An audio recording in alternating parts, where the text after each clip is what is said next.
வணக்கம் and welcome to Dileesh பார்வை. இந்த வீடியோவில் நீங்கள் பார்க்க போகிறது நேக்கட் கன் படத்தோட ரிவ்யூ.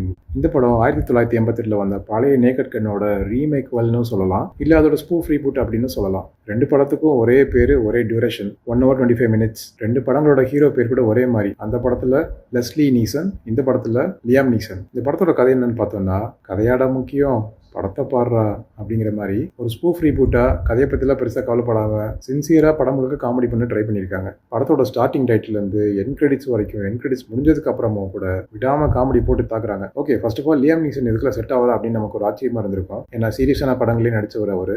ஆனால் அந்த சீரியஸான முகத்தையும் ஒரு ப்ளஸ் பாயிண்ட்டை வச்சுக்கிட்டு சீரியஸான மியூசிக், சினிமாட்டோகிராஃபியோட செம்மையாக காமெடி பண்ணுறாரு. இந்த கேரக்டருக்கே புதுசாக ஒரு ஃப்ளேவர் ஆட் பண்ணியிருக்காருன்னு சொல்லலாம். இருந்தாலும் நம்ம பழைய ஆள் லெஸ்லி நீல்சன் அளவுக்கு கோமாளித்தனமான முகபாவனைகளும் செயல்களும் செஞ்சிருந்தா இன்னும் சிறப்பாக இருந்திருக்கும். இந்த படத்தில் பேவாச் புகழ், பமிலா ஆண்டர்சன் லீட் ஆக்ட்ரஸாக நடிச்சிருக்காங்க. அவங்க பங்குக்கு காமெடி என்ன செய்ய முடியுமோ செஞ்சுட்டு போகிறாங்க. ஜென்ரலாகவே ஹாலிவுட் படங்களில் என்ன மாதிரி ஃபார்முலாஸில் இருக்குமோ, கிளீஷேஸில் இருக்குமோ, ஸ்டீரியோடைப்ஸில் இருக்குமோ எல்லாத்தையும் போட்டு உடச்சி செம்மையாக ஓட்டுறாங்க. அதுவும் மிஷன் இம்பாசிபிளாக செம்மையாக ஓட்டின மாதிரி தெரிஞ்சுது. இப்படி டிப்பிக்கலாக எல்லா படங்களையும் வர டெம்ப்ளேட் காட்சிகளை செம்மையாக நக்கல் பண்ணியிருக்காங்க.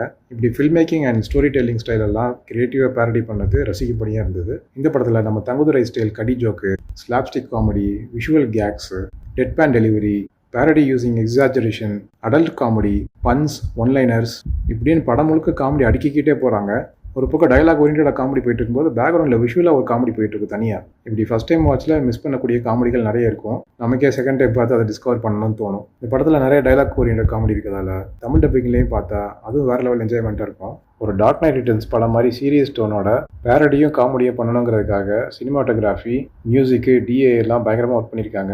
ஒரு சில சீன்ஸ் எல்லாம் எவ்வளோக்குள்ள சில்லியாக அப்சர்வாக பண்ண முடியுமோ அவ்வளோ பண்ணியிருக்காங்க.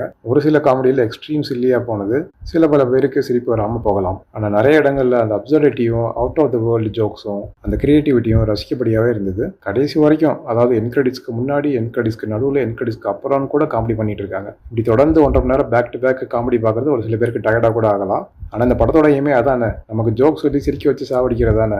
கிளைமேக்ஸில் ஐசிங் ஆன் தி கேக் மாதிரி ஒரு பெரிய லெவல் பேரடியோட நிறைய ஆக்ஷன் ஓரியன்ட் கூஃபி மொமெண்ட்ஸ் இருந்திருந்தா இன்னும் சூப்பராக இருந்திருக்கும். அடல்ட் காமெடி அளவுக்கு ஆக்ஷன் காமெடி நிறைய வச்சிருந்திருக்கலாம். படம் அதுக்குள்ளே முடிஞ்சிருச்சு அப்படிங்கிற மாதிரி இருந்துச்சு. ஆக மொத்தத்தில் இந்த படம் பழைய நேக்கட் கனுக்கு ஒரு மாடர்ன் ஹோமாஜ்னு சொல்லலாம். பழைய இடங்களில் உங்களை வாய் விட்டு சிரிக்க வைக்கும். மற்றபடி படம் முழுக்க ஒரு ஸ்மைலோட பார்த்துக்கிட்டே இருப்பீங்க.